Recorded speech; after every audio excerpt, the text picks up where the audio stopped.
Y dice así la palabra de Dios, Eclesiastés, el capítulo 10, versículo 4. Si el espíritu del príncipe se exaltare contra ti, no dejes tu lugar. Otra vez esa primera parte del texto dice, si el espíritu del príncipe se exaltare contra ti, no dejes tu lugar. Y esta mañana nuestro mensaje será, ni loco dejo mi lugar. Aquí está hablando sobre un príncipe, sobre una persona que está en el poder, que tiene el control. Y aquí está presentándonos Salomón que el príncipe puede enojarse contra nosotros. No le gusta nuestra doctrina, no le gusta nuestra predicación, no les gusta nuestra fe, y el que está en el poder se puede exaltar, se puede enojar contra nosotros. No les gusta, hermano, la presentación del mensaje del evangelio, pero yo ni loco tengo que dejar el lugar que Dios me dio. Esa expresión, ni loco, es algo que yo escuchaba cuando era un niño. Casi cada día alguna persona decía allá por el Uruguay, ni loco, ni loco. Y eso lo que quiere decir es, ni lo sueñes, ni lo pienses, ni lo imagines, no lo esperes que voy a dejar mi lugar. Y eso es algo que el diablo debe saber, que en el lugar donde Dios nos colocó, allí vamos a estar para servirle, allí vamos a estar para honrarle, vamos a estar para glorificarle. El diablo hará toda clase de maniobra para sacarnos del lugar del servicio, pero mi respuesta es, ni loco dejaré mi lugar. Aunque el príncipe se enoje, aunque el príncipe se exaltare, dice, no dejaré mi lugar. Ustedes sabrán que la Biblia lo presenta al diablo como el príncipe de este mundo. Y él está enojado cuando leemos la Biblia, cuando oramos a Dios, cuando cantamos al Señor, cuando nos congregamos, cuando decidimos caminar en fe. Él está enojado contra nosotros, está exaltado, pero yo no tengo que dejar mi lugar. Anoche me escribió, no tengo casi nunca contacto, la persona que me guió a mí al Señor en el año 1979, y él me dijo algo que nunca me había dicho. Me dice, iba con otro joven con el cual fuimos muy amigos por aquellos años, y me dice, decidimos cuál de los dos te iba a hablar cuando te vimos parado en la puerta de un hotel. Y yo le envié un video que grabé en la radio, y después él me escribe, dice, me hizo llorar y me puse de rodillas delante de Dios. Él fue una bendición para mí porque me guió al Señor, y ahora yo pude enviarle algo que le fue una bendición, y quedamos de hablar esta semana. Él vive en los Estados Unidos. Pero nosotros, desde aquel día que tomamos esa decisión por Cristo como el Salvador, hemos conservado el lugar en la obra de Dios. El diablo ha hecho muchos intentos por sacarme de la obra de Dios, muchos intentos por apagar mi voz de predicador, pero yo ni loco he dejado mi lugar. Veámoslo al príncipe de este mundo y las advertencias que Jesús nos hizo acerca de él. Si puede ir ahí en su Biblia al Evangelio de Juan, el capítulo 12. Hace un rato estuvimos ahí en ese capítulo 12 del Evangelio de Juan. Quiero que ponga su atención allí, por favor, en el verso 31. Evangelio de Juan, el capítulo 12 y el versículo 31. Dice la palabra de Dios de este modo: ahora es el juicio de este mundo. Ahora el príncipe de este mundo será echado fuera. Aquí está el Señor hablando acerca del diablo, de Satanás, presentándolo como el príncipe de este mundo. Y dice él que es echado fuera. Esa misma expresión se vuelve a mencionar en Apocalipsis 12. Allí dice que el diablo, cuando fue expulsado del cielo, descendió a la tierra con gran ira. El príncipe exaltado, el príncipe enojado, descendió a la tierra con gran ira, sabiendo que le queda poco tiempo. Hay un lago de fuego y azufre que le espera para él. Y Jesús dice: el juicio de este mundo, ahora el príncipe de este mundo será echado fuera. Aquí en el Evangelio de Juan también, pero capítulo 14. Juan, el capítulo 14, ponemos la mirada en el versículo 30. Dice la palabra de Dios, Juan 14, verso 30. Dice: Jesús, no hablaré ya mucho con vosotros, porque viene el príncipe de este mundo y él nada tiene en mí. Otra vez anunciándolo allí al diablo como el príncipe de este mundo. Dice Jesús: él nada tiene en mí. Jesús había dicho que el diablo vino para hurtar, matar y destruir. Y Jesús dijo: yo he venido para que tengan vida y vida en abundancia. Un pasaje más aquí en Juan, ahora capítulo 16, versículo 11.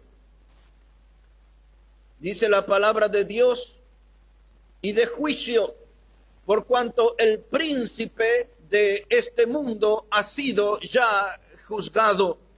En la cruz del Calvario el Señor Jesús ya juzgó al diablo, sus potestades, y allí en la cruz del Calvario el Señor fue el vencedor sobre el diablo, sobre el pecado, sobre la muerte misma. Así que aquí hemos visto algunos pasajes donde Jesús nos enseña que el diablo es el príncipe de este mundo. Y aunque él esté enojado conmigo, yo no voy a dejar mi lugar. El lugar donde Dios me salvó, donde Dios me puso, es donde le voy a servir. Ni loco dejo mi lugar. ¿Cuántas veces usted fue tentado a dejar la casa del Señor? ¿Cuántas veces usted ha sido tentado a dejar el camino del Señor? De abandonarlo todo, de echarlo a un costado. Pero el pasaje de esta mañana nos habla de tener firmeza, de estar parados firmes en la fe. Y aunque el príncipe se exaltare contra nosotros, yo no voy a dejar mi lugar.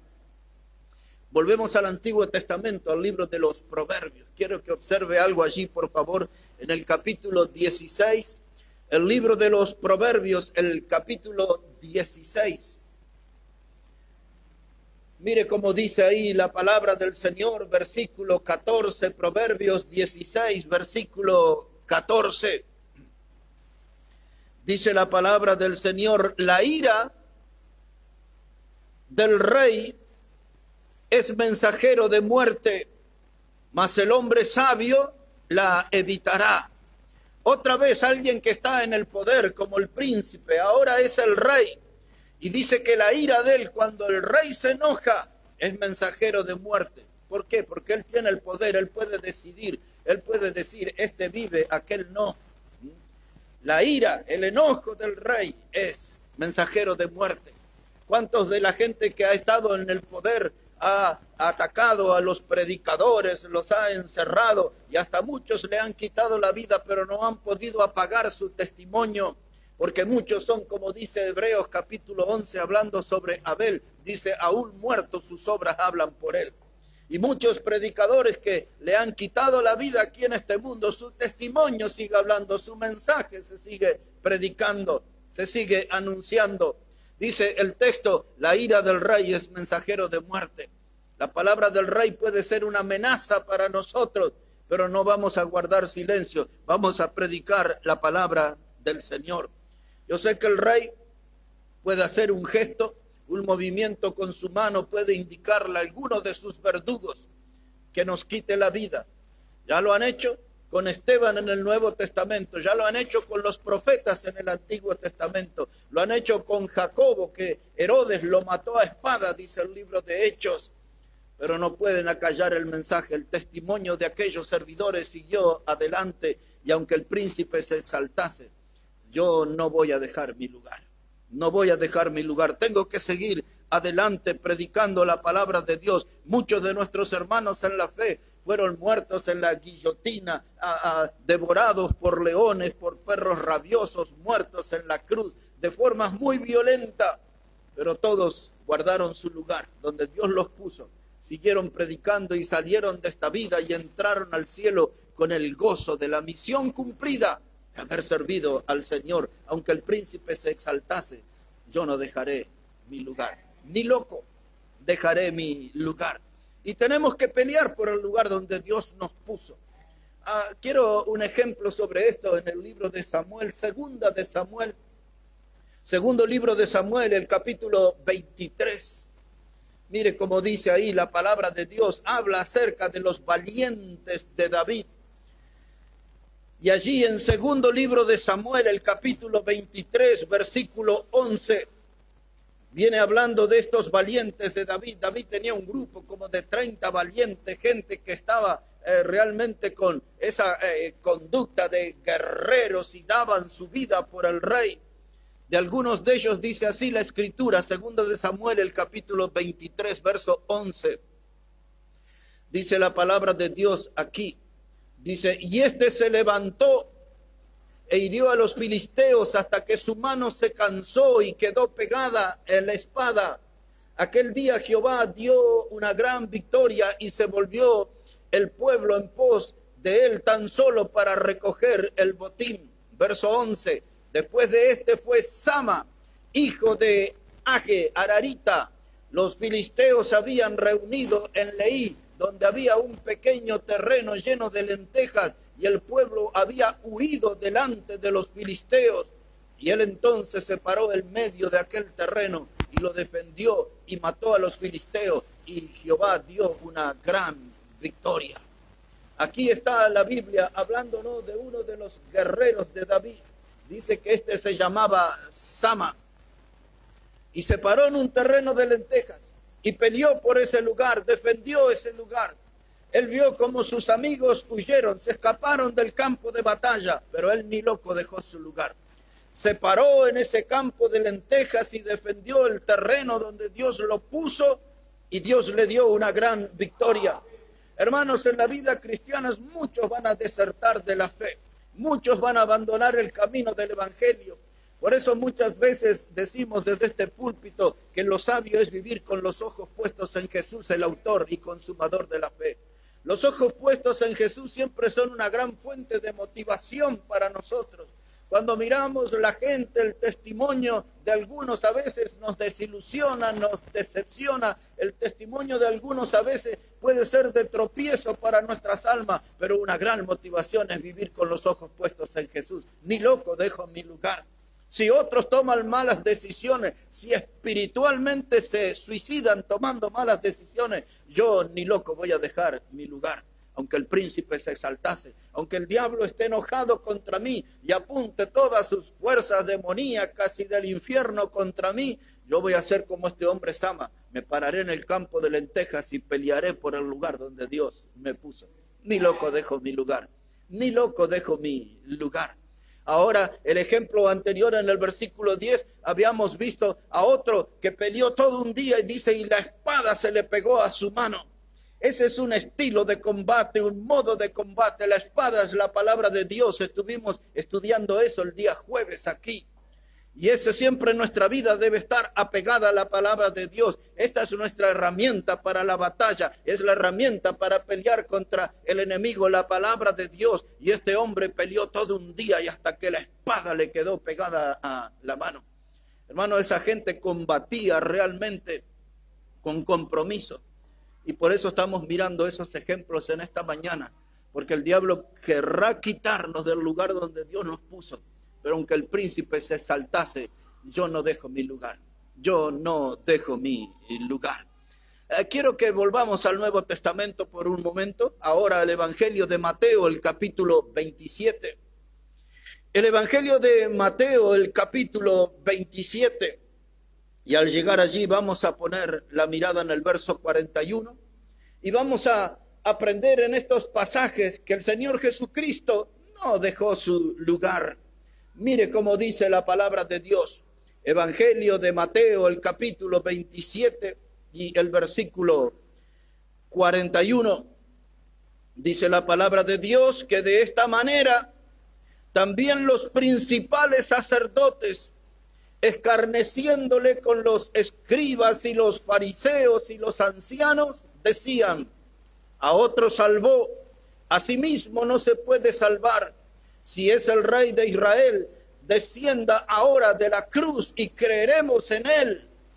Confió en Dios, líbrele ahora si le quiere, porque ha dicho: soy hijo de Dios. Y lo mismo le injuriaban también los ladrones que estaban crucificados con él.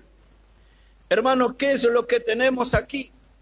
Un grupo de líderes religiosos, de almas vacías, sin ninguna energía espiritual.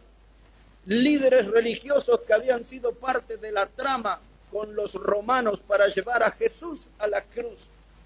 Ya estaba allí en la cruz del Calvario, y ahora todos esos hipócritas le decían a Jesús: si tú eres el Hijo de Dios, desciende de esa cruz, bájate de esa cruz. Y aquel coro fue creciendo, porque hasta los mismos malhechores, uno de los malhechores, que estaba también en una cruz, le decía: si tú eres el Hijo de Dios, desciende de esa cruz y sálvate a ti mismo y a nosotros. En otras palabras, Jesús estaba diciendo: yo no voy a dejar mi lugar. Su lugar era la cruz, porque esa era su misión: venir a este mundo y morir en la cruz por nosotros los pecadores. Él no podía fallar en la misión, él tenía que permanecer en ese lugar. Ese era un lugar de sufrimiento, un lugar de humillación, un lugar donde él estaba derramando su sangre preciosa por los pecadores, y toda esa cantidad de hipócritas le incitaban a abandonar su lugar. Pero él dice: no, yo vine a morir aquí en la cruz por los pecadores, no voy a dejar ese lugar. No dejó su lugar, dio su vida enteramente, y ese fue el resultado para nuestra salvación eterna. Porque el Señor no dejó su lugar. Si Él hubiese hecho caso a todos esos hipócritas, se hubiese bajado de la cruz y nosotros estaríamos perdidos para siempre. Pero Él vino para ser el Salvador. Él no dejó su lugar a pesar del sufrimiento, a pesar de la humillación. Murió ahí en esa cruz, y Él dio como resultado la salvación eterna para nuestras almas. No dejó su lugar. Ahora vamos hacia adelante al libro de Santiago, el capítulo 4. Estamos hablando en esta mañana sobre este mensaje: ni loco dejo mi lugar, ni loco dejo mi lugar. Decía Salomón: aunque el príncipe se exaltase, yo no dejo mi lugar. Santiago capítulo 4, versículo 7. Mire cómo dice ahí la palabra de Dios. Santiago, el capítulo 4, versículo 7. Dice la palabra de Dios: someteos pues a Dios, resistid al diablo y huirá de vosotros. Quiero que ponga la atención en esa palabra: resistid. Resistid al diablo. Cuando usted estudia el trasfondo de ese texto, comunica la idea de un soldado que ha cavado una trinchera, un pozo, y en esa es su posición en la batalla, su puesto en la batalla, su lugar para enfrentar al enemigo. Y este texto es una invitación para nosotros de pararnos frente al diablo, cavar nuestra trinchera, resistir, dice la Biblia, resistir. Y lo presenta en este texto al diablo como el enemigo cobarde. Él es cobarde porque cuando un cristiano se para firme en la fe, un cristiano tiene sus convicciones bíblicas, se pone en su lugar, se pone en la trinchera, el diablo no le queda otra cosa que huir de nosotros. El enemigo cobarde. Ahora esto es lo que nos falta a nosotros: pararnos firmes en la trinchera, ponernos en el lugar donde Dios nos puso. Muchas veces el diablo nos hace caer en esa trampa de estar mirando a otros si están en su lugar, y no estamos mirando nuestra vida. Tenemos ojos para ver lo que hacen otros, pero miremos dónde estamos y asegurémonos de estar en el lugar donde Dios quiere que estemos. Y cuando estamos con esa convicción, con esa certeza que estoy en el lugar donde Dios me puso, ni loco dejo mi lugar. Ni loco dejo mi lugar. Resistid al diablo y él huirá de vosotros, dice el texto. Ahí muy cerca, antes de Santiago, está la carta a los Hebreos. Observe ahí en Hebreos el capítulo 10. Antes de Santiago tiene la carta a los Hebreos. Hebreos el capítulo 10, versículo 38. Mire cómo dice la palabra de Dios, Hebreos 10, verso 38. Dice, mas el justo vivirá por fe. Y si retrocediere, no agradará a mi alma. Pero nosotros no somos de los que retroceden para perdición, sino de los que tienen fe para preservación del alma. Hermanos, la Biblia dice, el justo por su fe vivirá. Nuestra fe es lo que nos comunica con Dios, con el mundo espiritual. El justo vivirá por fe. El hombre que es justo, la fe le da fortaleza, le da salud espiritual, le da entereza. La fe es lo que le ayuda a pararse en el lugar de la batalla y no moverse por nada, no abandona ese lugar. La fe nos hace poner firmes, hermano, y dice Dios, pero si tú retrocedieres, no le agradará a mi alma. No vamos a leerlo, solo lo voy a mencionar, pero el capítulo 3, Dios habla que durante 40 años estuvo enojado y más de una vez dice en ese capítulo con su pueblo. Muchos de ellos, su gran mayoría, quedaron postrados en el desierto, muertos en ese periodo de 40 años por sus rebeldías, por su desobediencia a Dios, porque no quedaron firmes en el lugar que Dios les había puesto. Y dice que Dios estaba disgustado, es la palabra que usa, disgustado con esa generación del desierto. No se permanecieron en el lugar. Dios dice, si tú retrocedieres, eso no le agradará a mi alma. Quiero agradar a Dios, quiero glorificar a Dios, tengo que estar en el lugar donde Él me puso. Aunque el príncipe se exaltase, no dejo mi lugar. No dejo mi lugar. Tengo un lugar en la obra, tengo un lugar en la iglesia local, tengo un lugar en la viña del Señor, tengo un lugar en el cuerpo de Cristo. Ni loco dejo mi lugar, me quedo en ese lugar. El justo por su fe vivirá. Y dice ahí la palabra de Dios, pero nosotros no somos de los que retroceden para perdición. El Hijo de Dios no puede retroceder, no tiene reversa, no tiene marcha atrás. El Hijo de Dios siempre tiene que ir adelante a pesar de los obstáculos, a pesar de las batallas que el enemigo nos pone por delante. Siempre tenemos que avanzar. Esa debe ser nuestra actitud, la de no rendirnos ante cualquier obstáculo. Tenemos que ir adelante. Ayer yo conseguí ese escrito acerca de por qué debo faltar a la iglesia. Y en esta mañana lo vi ahí publicado, no sé cuántos predicadores tomaron de mi muro eso, y también se ve que les sirvió, porque ese es un problema general. Así que muchos también aprovecharon de lo que yo aproveché, que alguien escribió, de toda la clase de argumentos que ponemos para faltar en la casa del Señor. Pero dice el libro de Eclesiastés, aunque el príncipe se exaltase, yo no dejo mi lugar. Mi lugar es la Iglesia Bautista Maranata. Si Dios me salvó, si Dios me puso en esta comunión, aquí voy a aprender, aquí voy a crecer, aquí voy a echar raíces, aquí voy a servir a mi Salvador. Ni loco dejo mi lugar. Hermanos, en esta mañana lo que buscamos es que la palabra de Dios nos ayude a crear convicciones, que realmente tengamos nosotros nuestra fe fundamentada en la palabra de Dios y que tengamos confianza del lugar donde Dios nos puso para poder servirle. Siempre el enemigo se manifiesta. En aquellos días el Señor Jesús apartó a Pedro y le dijo estas palabras: el diablo me ha pedido para zarandearte como trigo, pero yo he rogado que tu fe no falte. En otras palabras, Jesús te está diciendo, no dejes tu lugar. Vendrán pruebas, horas difíciles, vendrán días de oscuridad, de tristeza, de aflicción. El diablo te zarandeará como a trigo, pero yo estoy orando por ti, no quedarás solo en esa batalla. Yo oro por ti para que tu fe no falte. Pues ahí está el Señor intercediendo por cada uno de nosotros. Quiero llevarles ahora ya casi en la parte final a un pasaje del Antiguo Testamento, en el libro de los Salmos. Volvemos al Antiguo Testamento, al libro de los Salmos, Salmo 69. Y ahí vamos a encontrar una frase que el Señor Jesús citó en el Nuevo Testamento. El libro de los Salmos, el número 69. Mire cómo dice la palabra de Dios allí, verso 9, Salmo 69, versículo 9.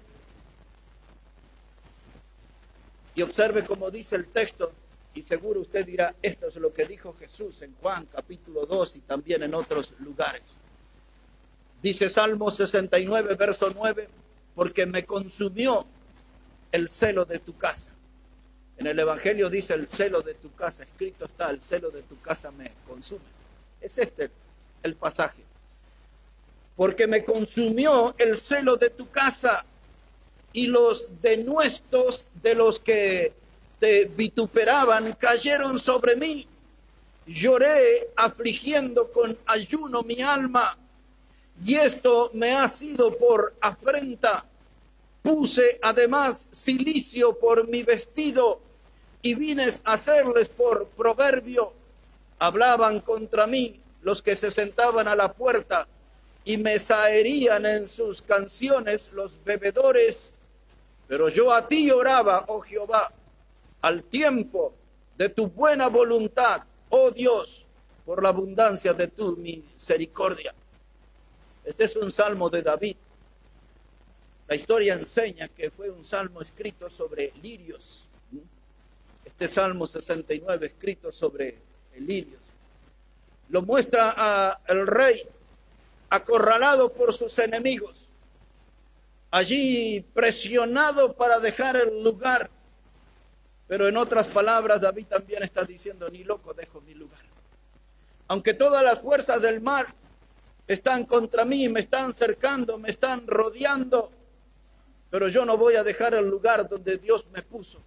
Y ahora se para y levanta la voz y dice, el celo de tu casa me consume. Esa palabra celo, hermano, que es presentada aquí, habla acerca de un fuerte deseo por algo que lo hace exclusivo.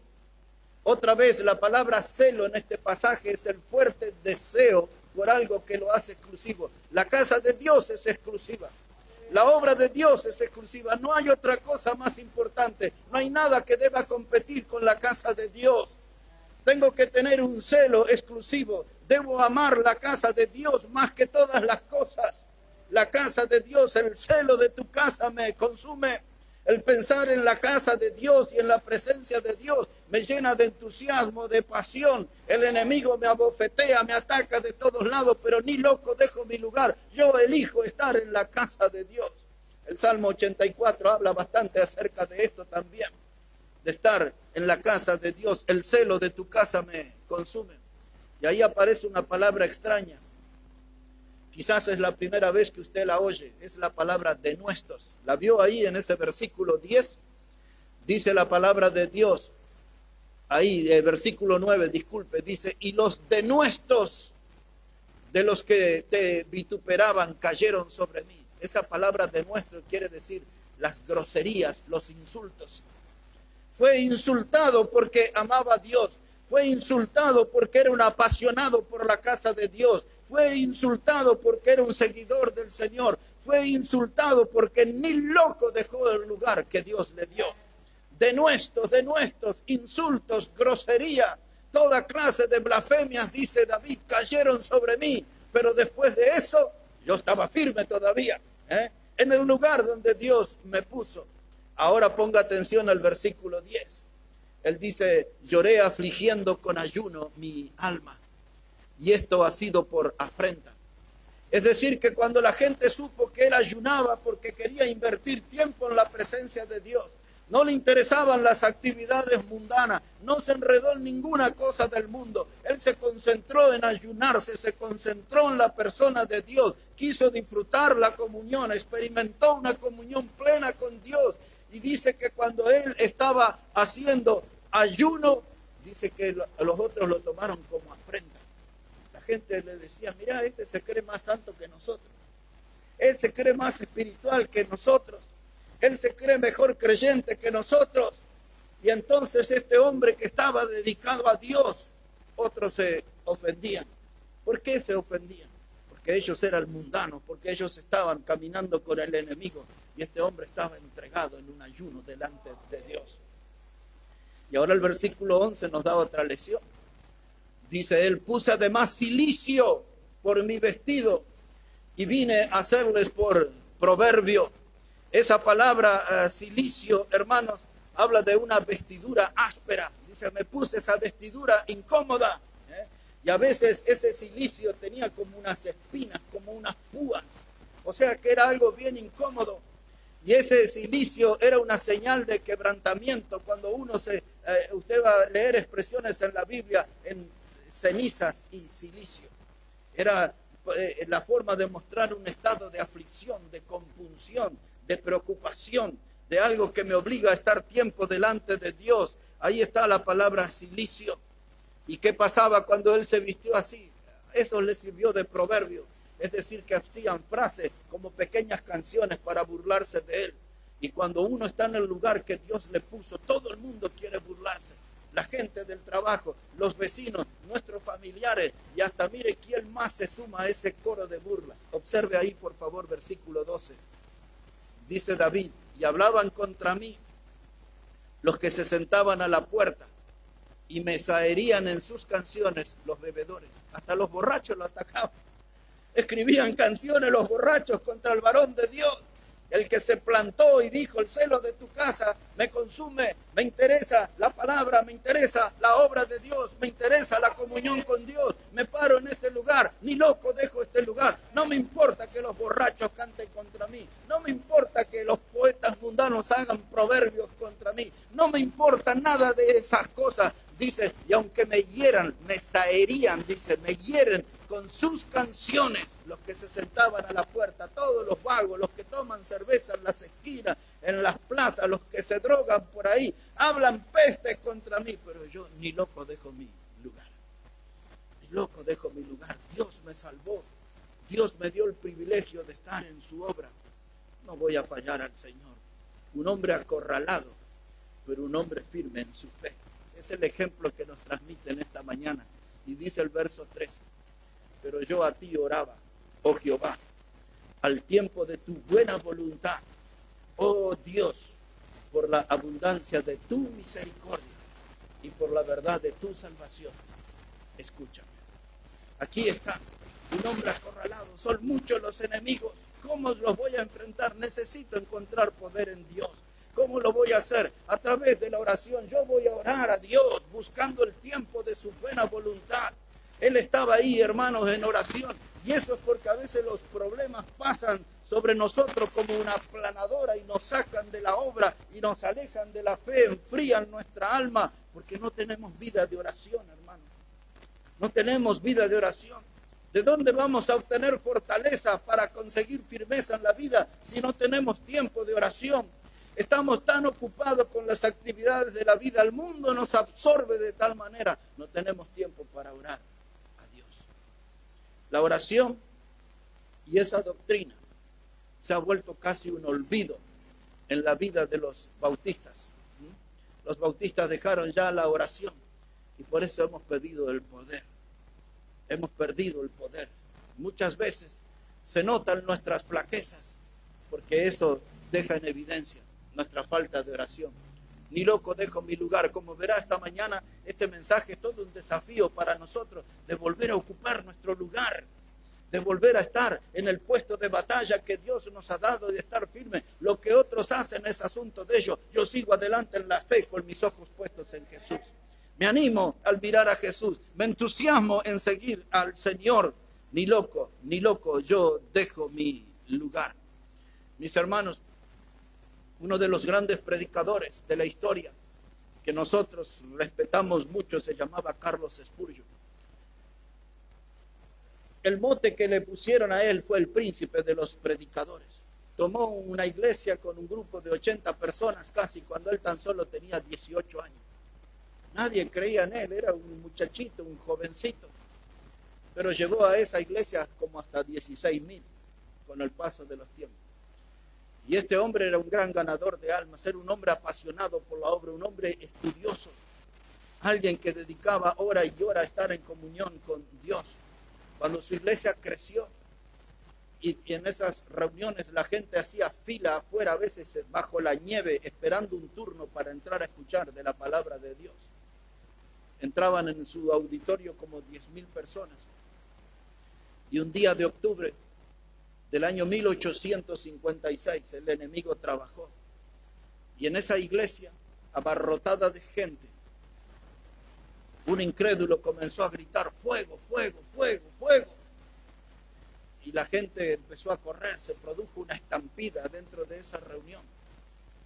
Y el resultado fue 7 personas murieron ahí aplastadas, buscando salir. Nunca hubo fuego. El enemigo trabajó, hizo esa obra, pero la prensa se encargó de calificar a Spurgeon como el clérigo cobarde. Así titulaban después de que murieron esas personas. Otros diarios publicaban: ese es el resultado del bufón del púlpito. Le llamaban el payaso del púlpito. Otros diarios publicaron: este es el resultado de un muchacho predicador. Eran todas expresiones para burlarse de este hombre, para desanimarlo, para sacarlo del lugar que Dios lo puso. Pero Spurgeon siguió, hermano, predicando la palabra de Dios por años. Su ministerio ha sido, hermano, una luz y una fuente de ánimo para muchos predicadores. Por muchos años yo he leído sus sermones y me he animado con sus sermones, me he motivado con sus sermones y muchas veces tomé buenas porciones de sus sermones también para predicar. Este hombre era realmente alguien que estaba allí en su lugar. El diablo hizo de todo por removerlo. Pero también Spurgeon eran de los que pensaban: yo ni loco dejo mi lugar. Este es un predicador, un hombre individual. Pero sabe que también el diablo puede trabajar para mover a toda una iglesia de su lugar. A veces lo hace con personas y a veces los hace con toda una congregación. A través de los tiempos y hasta nuestros días estamos viendo muchas personas, y por dar una referencia cercana, mucha gente que 5 años atrás se sentaba a la mesa conmigo, hoy no pueden sentarse a mi lado. Y no es porque yo sea un hombre antipático, sino porque han cambiado su doctrina. Se han modernizado, se han renovado, han tomado versiones modernas de la Biblia, ya no creen en el ganar almas y muchos de ellos ya ni siquiera creen en el regreso de Cristo. Ya no sostienen aquellas banderas históricas, doctrinales de los bautistas. Y a veces el diablo puede remover toda una iglesia también, y debemos estar atentos a eso. Algunos pasajes ya para entrar en la recta final de nuestro mensaje. Observe por favor la carta a los Gálatas. La carta a los Gálatas, capítulo 3, versículo 1, para advertir a través de ese texto del peligro de que una iglesia puede ser removida de su línea doctrinal. Y usted debe estar, hermanos, firme en la fe. Ni loco debe dejar el lugar, la sana doctrina, las sendas antiguas. Ni loco debe dejar el fundamentalismo, aunque muchos términos y muchas corrientes nuevas doctrinales son seductoras. Uno no puede dejar el fundamento de la palabra de Dios. Observe qué le pasó a los Gálatas. Esta iglesia la fundó Pablo. Pablo llegó a ese lugar por un problema de salud en sus ojos. Y allí Pablo, mientras atendía su salud visual, predicó la palabra y él levantó esta obra en Galacia. Fue una iglesia importante, impactante en su tiempo, hasta que algo pasó. Observe cómo dice, capítulo 3, versículo 1. Dice la palabra: oh Gálatas insensatos, ¿quién os fascinó para no obedecer a la verdad? A vosotros, ante cuyos ojos Jesucristo fue ya presentado claramente entre vosotros como crucificado. Ahora, mire, hermano, dice: Cristo fue presentado entre vosotros como crucificado. Conocen la obra de redención, conocen la obra de salvación, gustaron del beneficio de la vida eterna, pero algo pasó en esa congregación. Y Pablo le dice: insensatos, mentes huecas, mentes tontas. Dice: ¿quién os fascinó? Esa palabra fascinar quiere decir quién les sedujo. Se puede traducir también como quién los embrujó o como quién los encantó, que le hicieron dejar el camino del Señor cuando Jesucristo fue claramente presentado entre ustedes. Siguieron todos los pasos, oyeron la palabra, creyeron en la palabra, fueron bautizados, fueron aprendiendo los principios del cristianismo y ahora llegan a esa etapa y los encuentro que no están en su lugar. Ya no es una iglesia cristocéntrica. cuando Jesucristo fue predicado, presentado claramente entre vosotros, ¿quién os fascinó?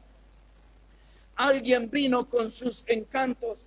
Los falsos maestros se metieron en esa congregación y le llevaron a una línea doctrinal equivocada a los Gálatas. Los falsos maestros usan su nuevo caballo de Troya, que son las canciones modernas, canciones que nos dicen nada, canciones que estamos descubriendo cada día más, que son cultos a Satanás, alabanzas a Satanás, y hoy se usan en los púlpitos de las iglesias cristianas. Necesitamos tener un filtro para saber qué cosas estamos cantando, porque muchos de los cánticos de nuestra generación son alabanzas al diablo, no a Jesucristo. Y ahí están todos esos cantantes profesionales y con todo su sistema de presentación, pero sus cánticos no reflejan la gloria del Señor. Van por otra dirección. Y aparecieron todas las versiones modernas de la Biblia. Cualquiera de ustedes que quiera entrar en la internet, ahí en el Google, y busque un texto de la Biblia, un versículo, ponga el que usted quiera, y le va a aparecer en 10, 15 versiones. Y usted la va a leer y todas dicen diferente. A mí la única que me interesa es Reina Valera 1909, 1960. Otra versión no me interesa. Y hay veces, hermanos, que yo leo algunas citas y rápidamente cuando leo la cita digo, esto no es la versión correcta. Y voy a la Reina Valera 1960 y me doy cuenta que no es esa la versión correcta la que están usando. Porque también el enemigo se filtra por canciones, se filtra por Biblias modernas, los hace a través del modo de vestir. Yo estoy viendo aún en muchas iglesias bautistas fundamentales cánticos que son modernos, música contemporánea, música que está impregnada de mundanalidad. Aquí con los Gálatas vinieron los falsos maestros y le propusieron una cruz más liviana. No, dijeron, ¿para qué van a llevar la cruz de Cristo? La cruz de Cristo es pesada, la cruz de Cristo los somete a vergüenza, ataques innecesarios. Los falsos maestros les ofrecieron un evangelio livianito, un evangelio agradable, como hacen hoy del evangelio de la prosperidad, de la sanidad, que esas cosas no son evangelio.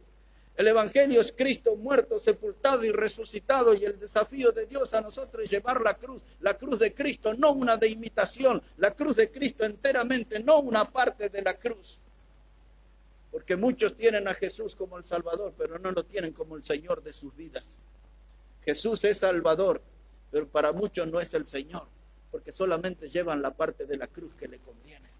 No quieren servir, no quieren sacrificarse. Y entonces vienen los falsos maestros y dicen, no, pero ese predicador es muy fanático. No, pero ese predicador es muy fundamental.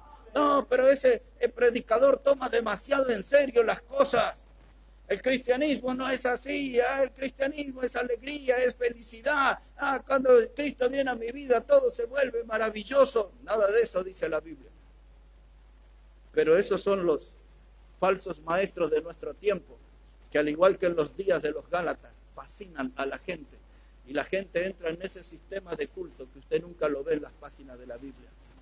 Y ahí están hipnotizados, ahí están enredados en esa trampa que el diablo les propuso.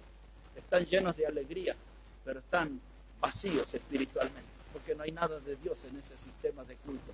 Algo más le dijo Pablo a esta iglesia en Galacia. Observe aquí capítulo 5, verso 7. Gálatas 5, verso 7. Dice la palabra de Dios. Mire lo que les dice Pablo. Dice, vosotros corríais bien. Vosotros corríais bien. ¿Quién os estorbó para no obedecer a la verdad? Mire, primero les dijo en el capítulo 3, ¿quién os fascinó? ¿Quién los encantó? ¿Quién los sedujo? ¿Quién los embrujó para dejar el verdadero evangelio? Y ahora Pablo hace un análisis, dice, hermanos, ustedes corrían bien, ustedes estaban bien en la fe, ustedes tuvieron tiempo donde tomaron en serio el evangelio, donde caminaron con firmeza en las cosas del Señor, donde eran gente respetuosa, reverente al Señor, ustedes corrían bien, tiempo pasado. Y ese texto es una invitación para mirar nuestra vida hoy. ¿Cómo estamos corriendo? ¿Bien o mal? Como dicen los colombianos, ¿bien o qué? ¿Bien o qué? ¿Cómo estamos hoy?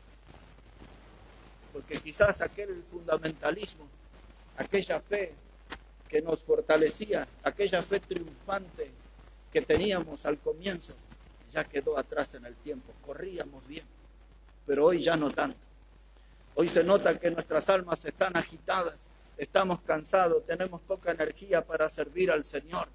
Y Pablo dice, revisen lo que pasó, ¿por qué antes corrían bien y ahora no? Y entonces le dice aquí Pablo en este capítulo 5 y versículo 7, le dice él estas palabras, dice, ¿quién os estorbó para no obedecer la verdad? ¿Quién los estorbó? Si ustedes corrían bien, venían bien, con entusiasmo, sirviendo al Señor, se veía que eran gente fiel al Señor. ¿Quién los estorbó? ¿Quién puso un obstáculo que les hizo desviar del camino? ¿Quién les dio un camino alternativo? ¿Quién les ofreció un evangelio diferente? ¿Quién les estorbó? Y la Biblia dice, Pablo dice a los tesalonicenses que él quiso ir a visitarlo, pero Satanás me estorbó.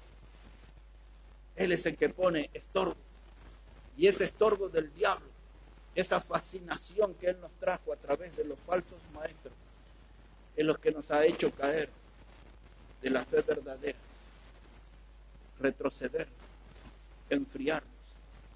Pero aunque el príncipe se exalte contra mí, no dejaré mi lugar. No puedo dejar mi lugar. Cristo me salvó. Él me puso aquí en su obra. Yo tengo que superar todos estos obstáculos que el diablo me pone. No puedo dejar el lugar donde el Señor me puso. Quiero terminar este mensaje leyendo con ustedes el Salmo 144 y el versículo 1. Salmo 144 y el versículo 1. Esta mañana, hermano, con este mensaje, ni loco dejo mi lugar. Es toda una invitación a revisar nuestras vidas. ¿Qué estamos haciendo con el Señor? No dejemos, hermano, que el diablo aumente su anestesia. Despertemos para Cristo, despertemos para el servicio. No dejemos el lugar donde Dios nos puso. Dice la palabra, Salmo 144, versículo 1. Bendito sea Jehová, mi roca, quien adiestra mis manos para la batalla y mis dedos para la guerra. Mis manos que están siendo utilizadas para cosas del mundo, no para la obra de Dios. Mis manos que están comprometidas con actividades mundanas. Yo necesito que Dios haga un trabajo y que adiestre mis manos para la batalla. Que vuelva a mi puesto, que vuelva a pelear por la fe, que vuelva a combatir por la vida espiritual, que venga a combatir, hermanos, para exaltar el nombre de Cristo, el nombre que es sobre todo nombre. Y habla algo aquí acerca de los dedos. Dice la palabra, Él prepara mis dedos para la guerra. Así que prepare esos dedos. Usted que usa para enhebrar ahí la aguja, esos dedos que usted usa para las actividades de las manos, ya es bueno para que le digamos, Dios, aquí están mis manos otra vez, úsala, adiéstrala para la batalla. Prepara mi vida entera, mi alma entera, para que pueda permanecer en la fe. El diablo pone estorbo, me ofrece tantas tentaciones, los falsos maestros, las nuevas luces, las palabras bonitas, las palabras edulcoradas con las que me invitan a abandonar el camino. Ayúdame a estar en mi lugar, Señor. El diablo está enojado cuando nosotros estamos firmes en nuestras convicciones bíblicas. El diablo está enojado cuando nosotros nos paramos firmes en la fe. El diablo está enojado cuando nosotros decimos, Dios, yo te serviré hasta el final. Ni loco voy a dejar mi lugar, ni loco. Aunque el príncipe de este mundo se exaltase, se enoje conmigo, no voy a dejar el lugar que Dios me ha dado. Que esa pueda ser la convicción de cada uno de nosotros, hermano. Estar firmes, como dice uno de nuestros himnos, firmes y adelantes, huestes de la fe, sin temor alguno, que Jesús nos ve. Nos ponemos de pie, hermanos, vamos a orar al Señor, vamos a dar gracias por su palabra, y que la palabra de Dios, no la palabra del hombre, la palabra de Dios que es viva y eficaz, actúe en nuestra vida, ajuste las cosas que necesitamos ajustar, que nos haga enfocarnos en lo que está correcto y que nos haga transitar en el camino que agrada al Señor. Y los que ya están bien firmes en su fe, ni loco deje su lugar, sirva al Señor, sirva a Cristo. Padre, gracias te damos en esta hora por tu palabra. Gracias por cada persona que ha venido hoy a tu casa para oír de ti, Señor, que podamos tomar la enseñanza, atesorar en nuestra vida la lección que nos has dado y que podamos estar en este día firmes delante de ti, Señor, sirviéndote, honrándote, glorificándote. Pon tu mano sobre nuestra vida, Dios, y úsanos para gloria de tu nombre. En el precioso nombre del Señor Jesucristo lo pedimos. Amén y amén. Amén. Que Dios bendiga, hermanos, su palabra en este día. Y ahora vamos a estar cantando al Señor. Va a estar viniendo